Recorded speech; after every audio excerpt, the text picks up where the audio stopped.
So, in this TED Talk, we listened to Dave Miranda talk about the intellectual property and how it powers economic growth. Dave Miranda is an intellectual property lawyer, so obviously has a lot of experience dealing with this type of information. This is not really an area that I have had much experience with or have really thought that much about. In the video, he talks about how the intellectual property can fuel economic growth. And he also talks about how our nation is shifting to a knowledge and intellectual intelligence base, and that is where a lot of the growth in our nation's economy is stemming from. He also talks about the difficulty and challenges in protecting intellectual property. Again, an area that I'm sure he has a lot of experience in, being an intellectual property attorney. In some of the research that I had done, um, it intellectual property is something that plays a key role in economic development. It plays a very important role in the future of any economy, and our future existence, whether as a nation or as a world, is dependent on creativity and invention.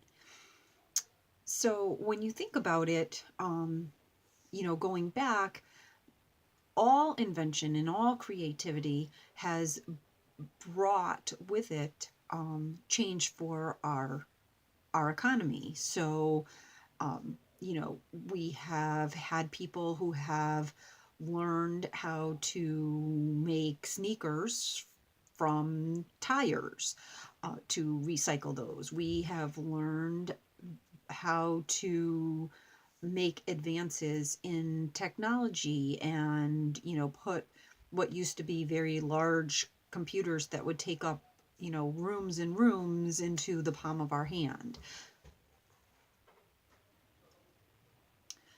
So, in thinking about how this relates to businesses and business law, I think that we need to consider, as a business, how that business needs to support and encourage creativity and invention. And I think, as David mentioned in his TED Talk, um, companies grow around technology and technology grows from individuals. I think as a business, we need to keep that in mind. We need to know that we may be employing individuals, and those individuals um, will have ideas. And as a business, we need to figure out how to best support those individuals and encourage those ideas. And then also, as a business, we need to make sure that we are protecting the intellectual property. Um, whether that means we assist people with obtaining patents for those things, working on copyrights, and helping them through that process, or if it's a business such as the one that my husband works for, that should he have inventions and things that are part of the business, they actually, his intellectual property is the property of the business. So ideas that he has come up with and actually has gotten patents for belong to the business. He can't take those and use those somewhere else. And that is, clearly outlined and people understand that. So as a business, we need to make sure that we are clearly communicating the guidelines and things surrounding intellectual property, we also need to make sure that we are protecting individuals' intellectual property. So ensuring that, an idea that might have come from employee A isn't credited to employee B.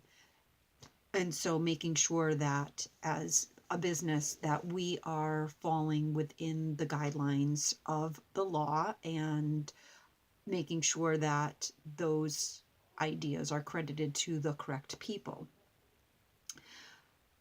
Mr. Miranda also talked about looking for ways to attract individuals and supporting local, say, educational institutes because they are critical to the area and region's success. And I would agree with that. So I think as a business, making sure that you're putting yourself in the appropriate area, if you're setting up a business so that you are surrounding yourselves and strategically placing yourselves among areas that you will have those intellectual people, like-minded people that you can attract to the area. I think it's also important that when we talk about putting ourselves in those strategic areas, that we remember that this creativity and intellectual intelligence, which all involves the intellectual property, is not necessarily something that is specific to a certain area. Inventions and creativity thought processes can grow from a number of things.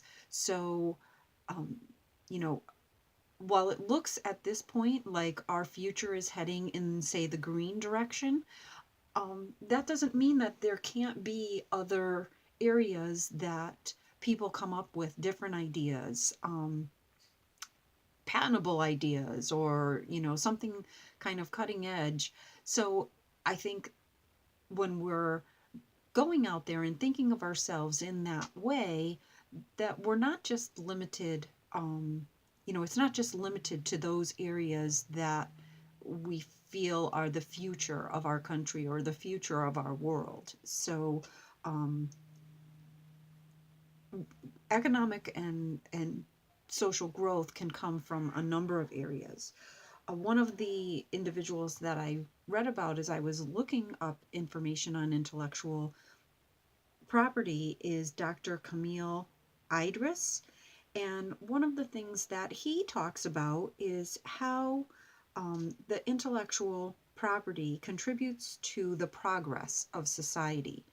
Spreading a culture that supports intellectual property, we can contribute to the social, economic, and cultural well being of the nation. And while I definitely agree with that, I certainly agree that we can even stem beyond the nation, and those things can affect the world. But I think from a business standpoint, and specifically from a business law standpoint, we need to be sure that we are protecting the rights of those individuals and protecting those inventions or those thought processes that involve the intellectual property, so that we are being responsible business people, responsible business owners, and putting ourselves in the best light, as far as attracting those types of individuals.